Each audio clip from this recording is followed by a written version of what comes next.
मन में खेल के प्रति जो प्यार था, मैदान में जिस तरह से खेलते थे और घर आकर समाज में इस तरह की बातें सुननी पड़ती थी। आज लेकिन जब परिस्थिति बदली है, समय बदला है, जब माँ बाप और स्कूल के सभी गुरु खेल कूद के तरफ हम लोगों को प्रोत्साहित कर भेजने का काम कर रहे हैं, ये समय आ गया है कि हम बोले पढ़ेंगे लिखेंगे बनेंगे नवाब, खेलेंगे कूदेंगे बनेंगे सहवाग। साथियों, इस खेल की दुनिया ये एक ऐसी दुनिया है जहां कोई शॉर्टकट नहीं है। दिन रात मेहनत करनी पड़ती है, संकल्प के साथ, दृढ़ निश्चय के साथ एक लक्ष्य को पाना है। और वो लक्ष्य हर खिलाड़ी का ओलंपिक गेम तक पहुंचकर भारत का प्रतिनिधित्व करना और उस सर्वोच्च खेल पर भारत के लिए पदक जीतना, ये हर एक भारतीय खिलाड़ी का सपना होता है। पदक बहुत जीते, लेकिन ओलंपिक गेम्स में पदक जीतने का ये सपना शायद मेरा भी अधूरा रह जाएगा।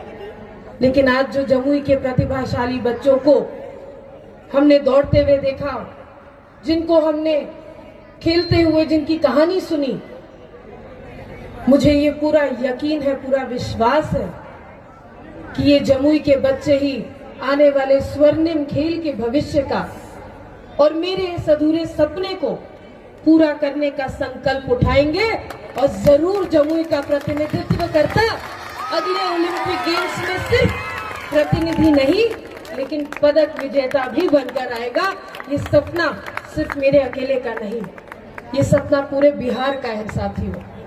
हम आपके थ्रू इस सपने को जीतना चाहते हैं।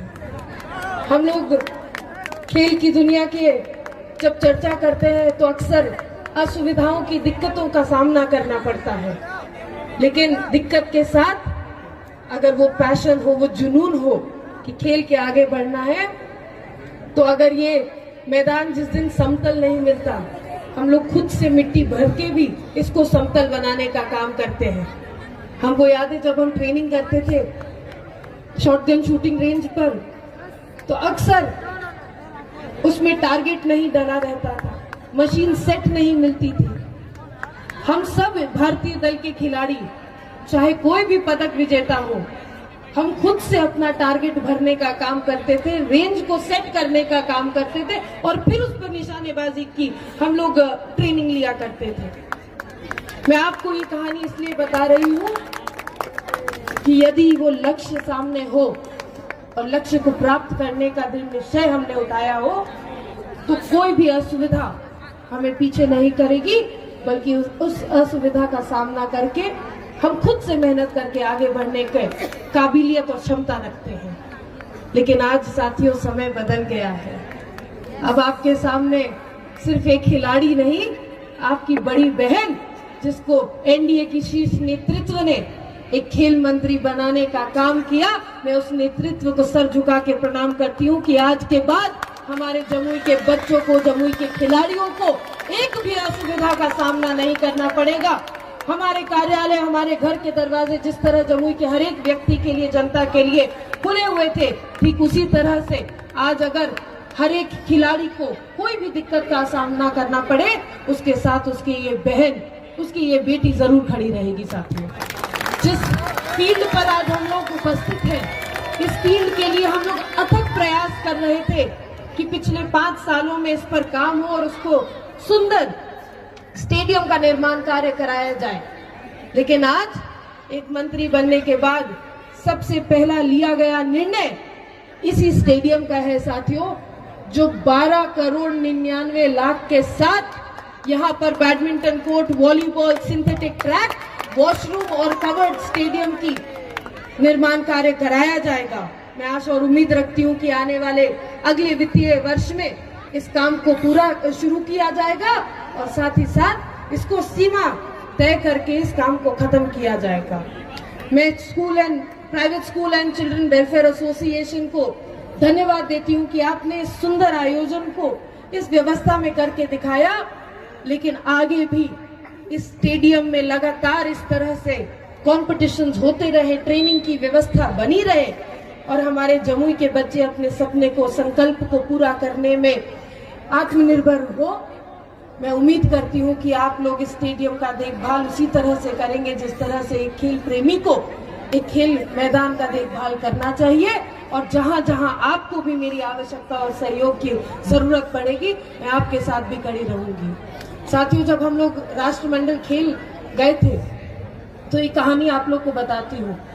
कहानी इसलिए सुना रही हूँ कि आगे जब जब है तो हम खुद कहाँ जा रहे हैं, हम अपने समाज को, अपने घर को अपने साथ लेकर चल रहे हैं कि नहीं, ये सवाल अपने आप से जरूर पूछिएगा।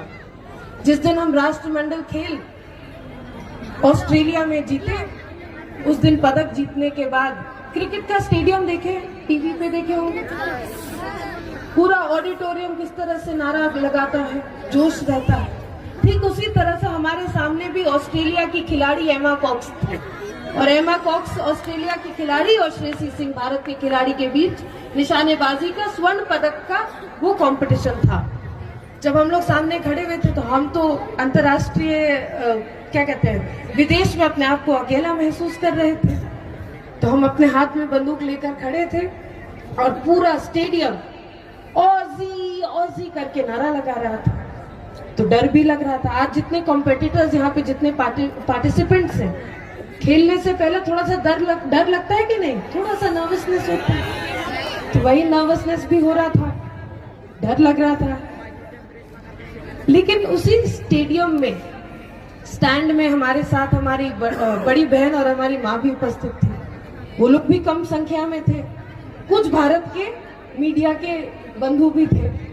तो उन लोगों ने एक साथ अपना ग्रुप बनाया और स्टेडियम के स्टैंड में, जहां एक तरफ ऑजी ऑजी के नारे लग रहे थे, वहीं पर धीमी ही सही लेकिन बुलंद आवाज में कहा, भारत माता की। और साथियों, इस भारत माता की जय का जो चमत्कार उस दिन ऑस्ट्रेलिया में था, वो आज सिर्फ जमुई ही नहीं बल्कि पूरे भारत का इतिहास बन गया।